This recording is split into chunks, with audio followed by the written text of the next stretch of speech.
How are we doing, everyone? As we know, racism is something that has been talked about a lot in the past couple of years, and so too has mental health. For a while now, I've been interested in exploring the link between racism in all its forms and the impact that it can have on people's mental health, both day to day and in the long term. I'm JR, and here to discuss the topic with me today is Shaun Pascal. Shaun is a serving detective constable in the Met Police and is also the founder of Black Wall Street Media, an organisation which champions Black talent and entrepreneurship. Shaun, it's a pleasure to have you here today. Thank How you you. Thank doing? you for inviting me. Not a problem, not a problem. So before we kick off, just tell us a little bit more about yourself and how you found yourself in the police force. Um, so I've been a police officer for 17 and a half years. I joined late in life compared to many of my counterparts. I was 31 when I joined, so I had some life experience when Yeah. I joined, and yeah, I've had a pretty good career. Hmm. The last 11 years I worked in specialist crime, Okay, what does that consist working of? that consists of working on murders Okay, and the big um stuff. all the big stuff. Yeah, Okay, wow, yeah. wow. So yeah, I've enjoyed that, and yeah, it's like I said. On the whole, I've been lucky. I've had a good career when compared to some of my other colleagues. Yeah, You know, I've been blessed in one sense. okay. Do you think that that life experience that you were talking about helped you in a way? It kind of, because I suppose a lot of officers that come into the job very, very young aren't very kind of wise to the world, that sort of thing. Do you think you you had a bit of leverage on that? Yeah, I think so. I think so. But I mean, everyone's different. Mm. Everyone has different life experience when growing up. Some people grow up quicker than others. Hmm. So I wouldn't knock the fact that someone young is joining. In some ways, I wish I joined when I was younger. Okay. I had more energy. Um, Chase people down a bit quicker. yeah, chase people down a bit quicker. And for me, a big part of my learning has actually taken place whilst being in the police. Um, so, I if I joined when I was younger, I might have learned a lot more Hmm. and not wasted.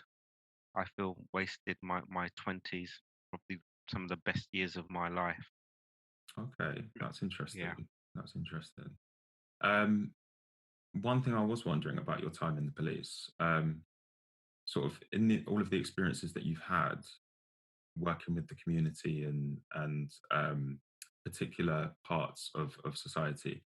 Do you feel like um, being a black officer kind of it helped people gain or it helped you gain people's trust or they've maybe even felt slightly safer in your hands? I think that being, I don't think being a black officer is enough. Mm. I think you have to be a black officer and you have to be yourself. Yeah, yeah, you have to show You some know, kind of. you have to be comfortable with who you are, Mhm. and not try and be someone you're not just to fit in. So when people see your authentic self, and they can relate to you and you can relate and empathize with them, Mhm. that's when you win over their trust and confidence. Okay. Yeah. Do you think you're given more of an opportunity to do that in terms of, because I'm just thinking about unconscious biases and sometimes they can go both ways. So if you've got maybe a white officer dealing with a situation, they're maybe approaching it with a certain mindset, but also then so are the accused, let's say. They're looking at this and thinking, this person's not on my side. I'm in a, how am I going to handle this situation? Do you think maybe being a black officer, but also given the way that you approach people, kind of all blends into one and almost makes not makes it easier for you, but gives you a better sense of developing a rapport with somebody to understand them. Um, yeah, yeah, it helps. It helps, but ultimately, it's about respect. Hmm. It's about how you treat that individual. Um, and for me, it doesn't matter who's put in front of me. Mm. I always treat them with respect. I'm not there to judge them. Hmm. I understand their anger. I understand their frustration.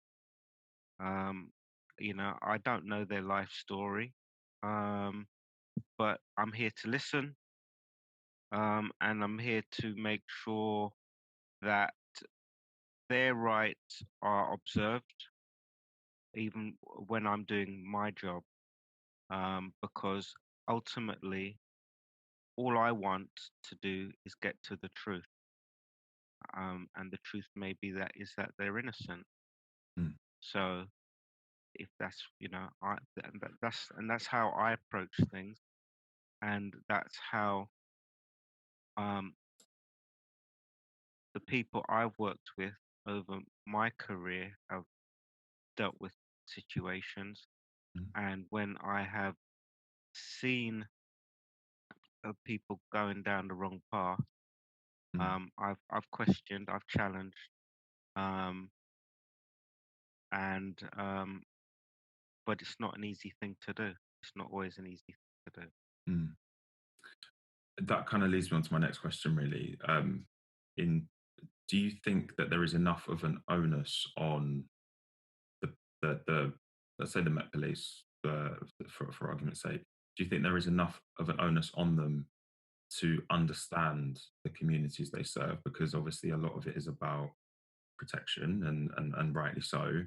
Um, but in terms of developing positive relationships with the communities, um, I mean, the police have a reputation of being fairly heavy-handed in some scenarios where it's maybe uncalled for. Um, from your perspective, is there enough being done from the inside to kind of change that, or do you think it maybe doesn't need changing as much as it's portrayed? No, it definitely needs changing. Mm. I think those within that understand the issues and want to help are doing the best they can. Mhm. But I think the onus is really on us, the community, to bring our experience, our expertise, our understanding of our cultural identity and the issues going on within our communities. Um, and because we are best placed to solve those problems.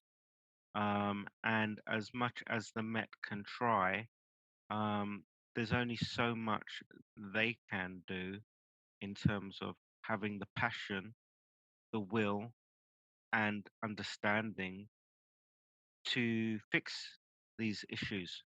Mhm. And that's why I encourage people from all different backgrounds to join the police. Mhm. Um, because, like I said, you are best placed to understand the problems and filter the information and know what changes need to be placed. Mhm. Um, and it's not about joining and integrating or trying to fit in. No, it's about bringing yourself, bringing your community, um, and standing out Mm. in the Met. So that's what's needed. Mm. I know at certain levels of the police force, you're not allowed to. to work in your own local area. Is that right?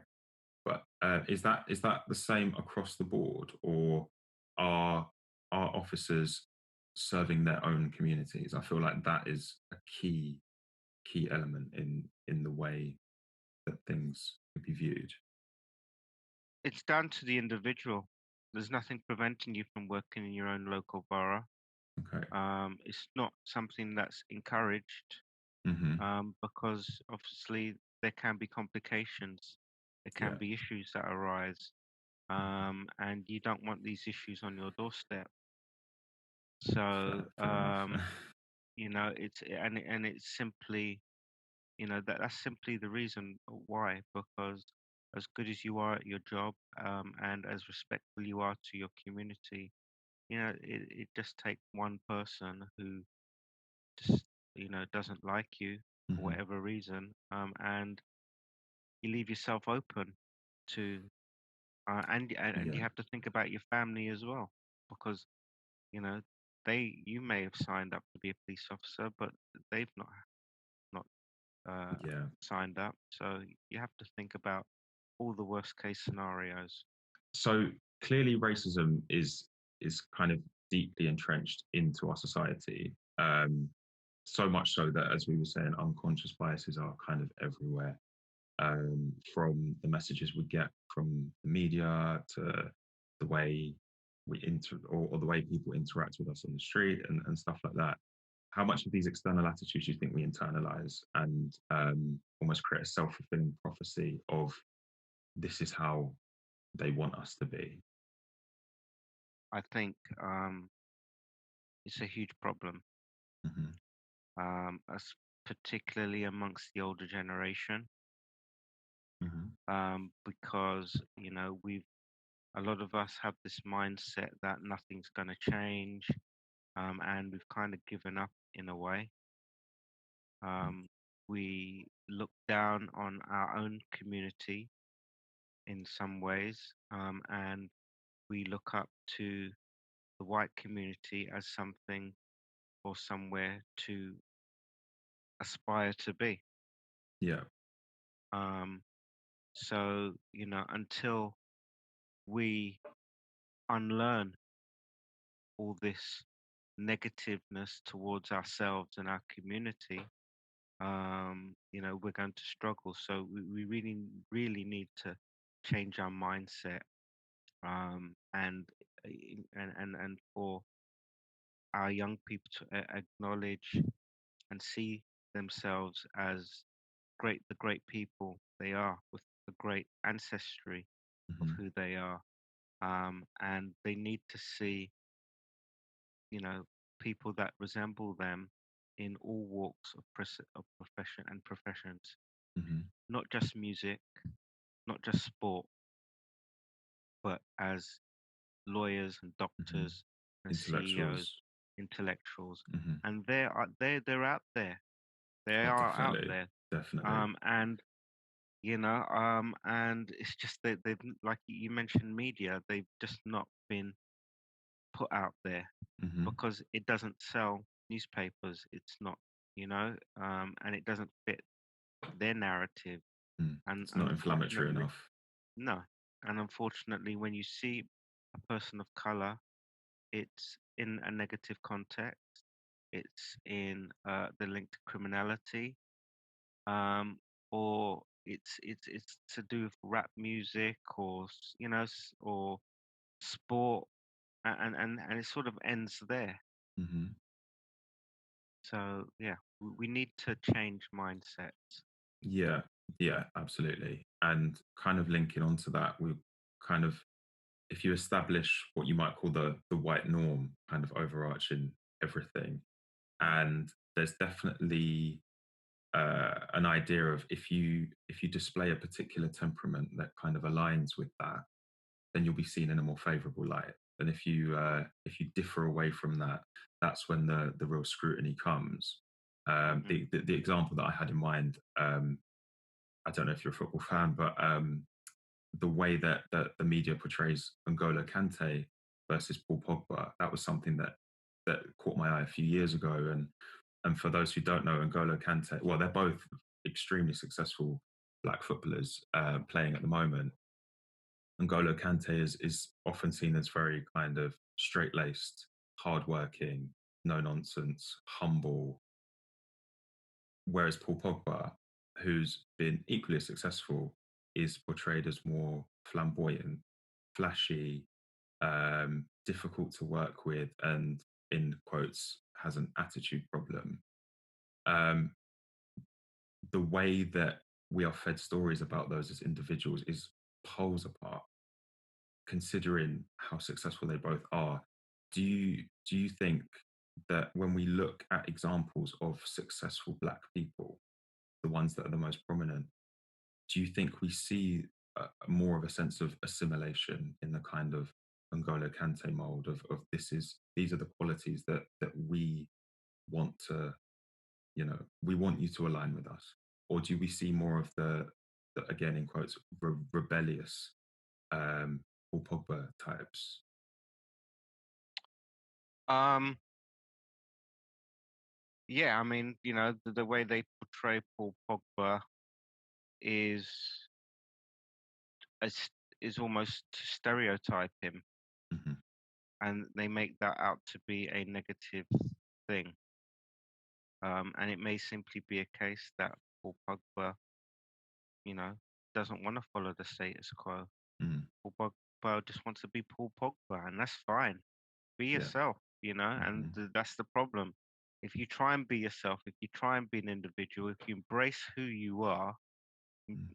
your culture and everything, um, the mainstream tend to not like that. Mm. Yeah. And It's you're fine. seen as rebellious. Mm. Absolutely. It's strange because one of the words I was thinking to use to describe N'Golo Kante was genuine. He comes across as a genuine guy, and then I thought about it. And I was like, well, what about Paul Pogba is not genuine? He's just living his life his way. That yeah, absolutely. Yeah. He should have that label, genuine, on his forehead. You Exactly. know, you know, and David Can Kante, Hmm. I don't know much about him, but Hmm. yeah, it's just because he's not controversial. He Yeah. doesn't, Doesn't make the headlines. he But doesn't then, make the yeah, headline. but then we also see the examples from certain newspaper outlets of two young England footballers who have done very well for themselves. They both bought their parents these big houses, and one of them's black, one of them's white, and the stories are completely different. Yeah, One is so judgmental and how dare he spend all this money and be so flashy, and the other one, what a great young man, looking yeah. after his family. So it is so deep rooted. Do you think there's any way? I mean, I'm gonna get onto the Black Wall Street media shortly, but do you think there's any way for the established media outlets to change this? Well, I think firstly that the microscope needs to be turned around onto the journalist. Mm. Let's look at the person who's writing these articles, Yeah, you know, yeah. See what their because story is. it says more about them, Hmm. you Yeah. know, and by doing that, they'll start to think twice about writing these sorts of articles. I'd hope when the spotlight's on them. Yeah, because it's Um, almost just you can almost be anonymous with it, really, can't you? Because yeah, there's no, I mean, you've got your name written at the top just under the yeah. headline, but that's about it, really. Yeah, exactly. So, let's ask questions of them. How Hmm. did you come to this view? Where did you get your information from? Hmm. How reliable are your sources? So Hmm. that's how you address it. You turn it round on them. Mm. In terms of newspapers changing their ways, um, well, um, I think you you need leverage. Okay. Leverage is the only way you'll get newspapers to change their ways when they see that readers aren't. buying into what they're writing and their figures drop, Mhm. um, they will have to change their ways. Now, and they, and I'm already seeing some newspapers put a lot more Mm. stories out there on issues of race and Mhm. diversity because that's what their readers want to know about. Yeah. Uh, I you know, One thing I was gonna ask you is how much of that do you think is genuine? Because I feel there's a lot of it seems everywhere you turn, there's some sort of virtue signaling going on. Maybe that's that's might be me being cynical, but it seems there is more of a mainstream push now to highlight things like racism and mental health, in a sense of like, within our organization, we care and we'll fight for you. And um, do you see that as genuine, or am I being a bit cynical? I don't think I don't know whether it's genuine or not. I think Mm, it's going to be a bit of both. mm, Um, for me, it's not a question of whether it's genuine. It's more of a point that it's happening, and we're okay. forcing it to happen. Hmm. So whatever their intent, they're gonna do whatever they want to do because it's about money at the end of the day Hmm. for them. And clicks and all that And sort of stuff. and clicks, and people will want to capitalize Mm, on these issues. But as long as these issues are out there, in whatever hmm, format, and that we're talking, we're engaging, that mm, could only be a good thing because unless we talk about these things and have dialogue, and have these things out in the open, hmm, we're going to struggle to come up with solutions. And we're going to, people need to be educated on these things, mm, and as long as the stuff that's being put out there is factual as well, hmm. That's that's all you can ask important. for. Yeah. Yeah. Hmm. Um, One thing I probably should have kicked off the interview with, in terms of when we were talking about your policing work. Um, in your experience, is there a stigma in Black communities in particular when it comes to mental health? Um, yeah, I think there is a stigma attached Mm, to mental health, not just in the Black community, but in the Asian community and many other mhm, communities. Um, and this is reflected in the statistics when you look at how many people from these communities actually seek help through the NHS for mental health issues. mm, The figures are very, very low. They're like less than 1%. mm. Um, and yeah, I think it's you know growing up, our parents would just had to get on with it. Yeah. They didn't have time for self pity or to reflect on what was going on. They just had to dig in because they had to survive and they had to put food on the table. So Mhm, there was no time for that. Um, I think younger people nowadays are a lot more aware mhm, of around mental health, which is a good thing. But I think there's an awful lot of work to be done yet because um, there's a lot of generational trauma mm, um, that needs to be, that needs to be addressed. mm, Um, and and what you see now is that trauma playing out in so many different ways through gang violence and unemployment and all these other things. mm, So I think the only thing we can do right now is address that trauma by tackling it at when people are at an early age. mm. And And how yeah, do you think we go about that?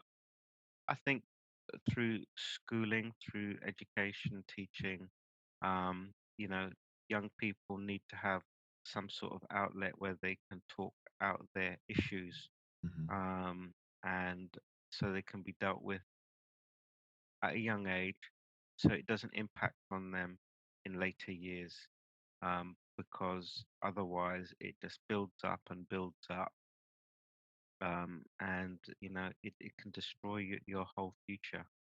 Mm, So yeah, it's something that isn't taken seriously enough. There needs to be a lot more research, a lot more understanding as to the importance of it, and also that needs to be, more importantly, it needs to be filtered out into the communities. Um, mm, Definitely. absolutely. Um, so you were talking about generational trauma. That was actually going to be another one of my questions for you, but I was also thinking kind of about historical trauma. So let's say going all the way back to slavery.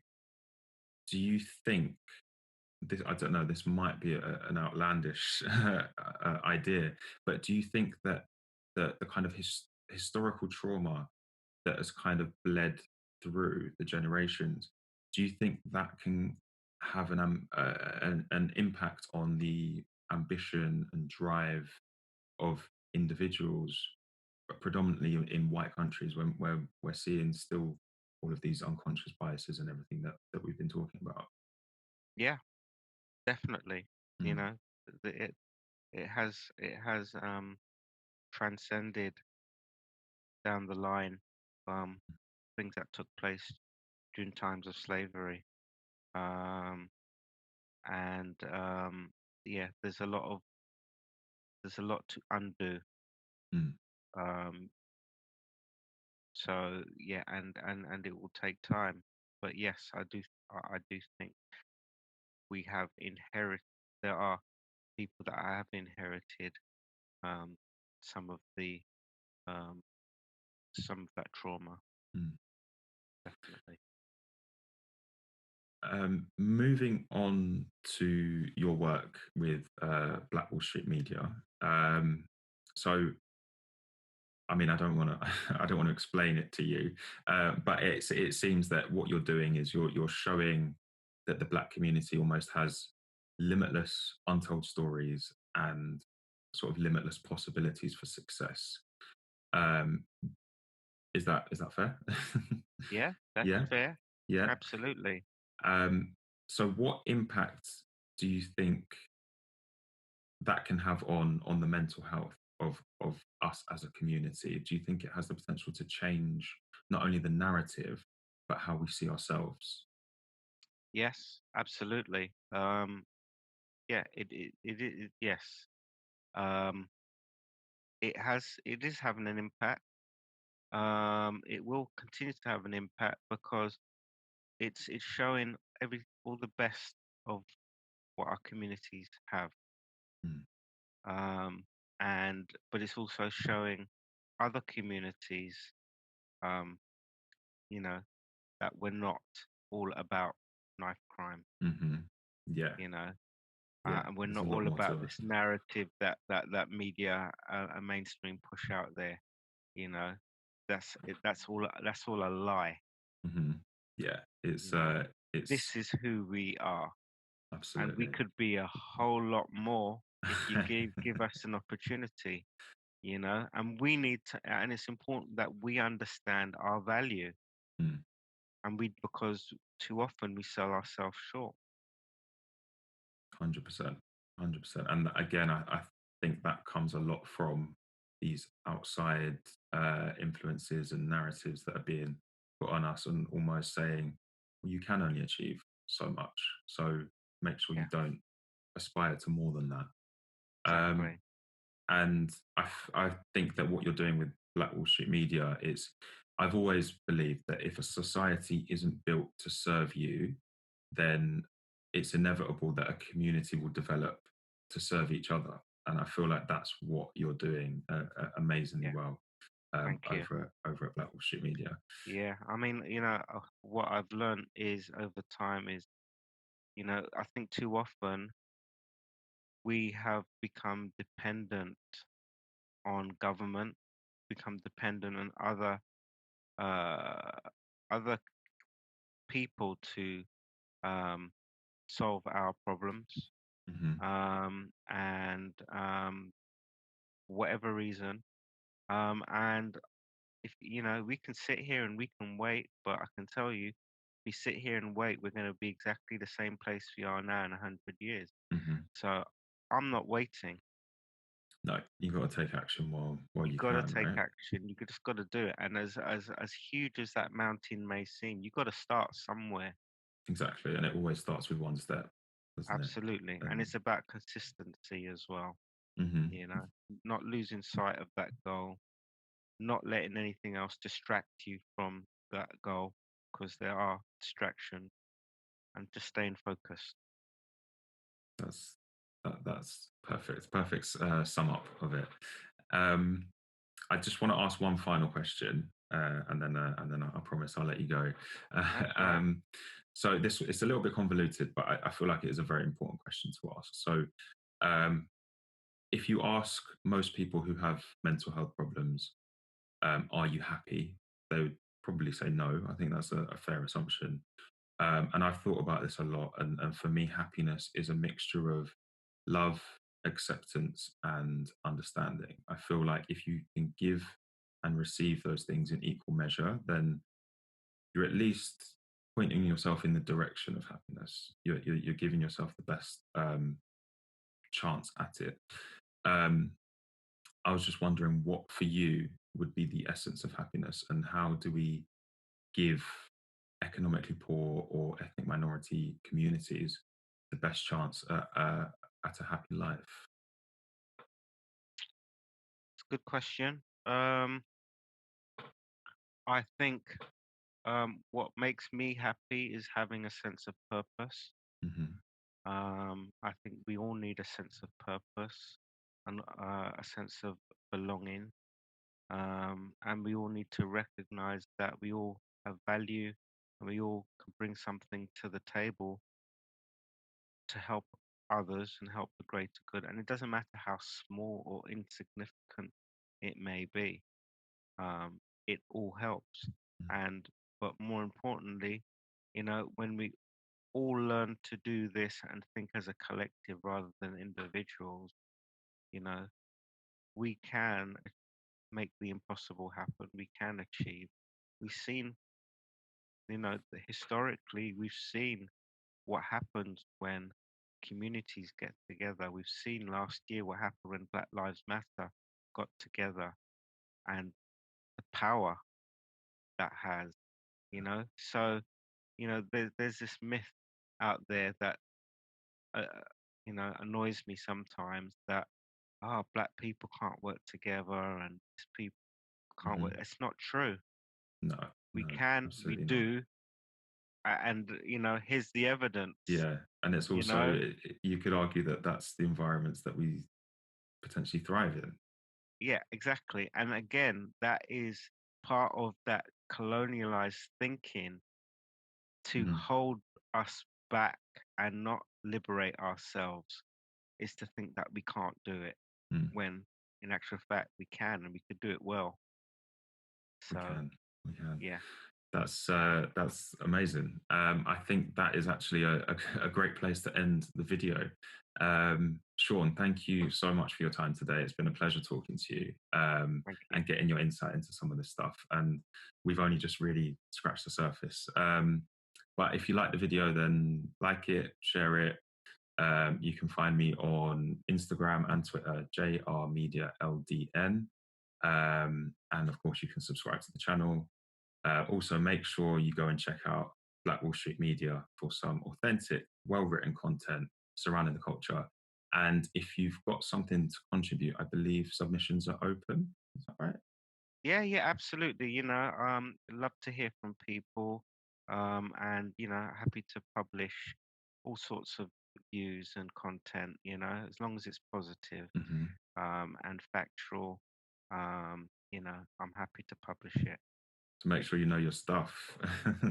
Yeah. And yeah, so that's go over there and check that out. And I will see you on the next one.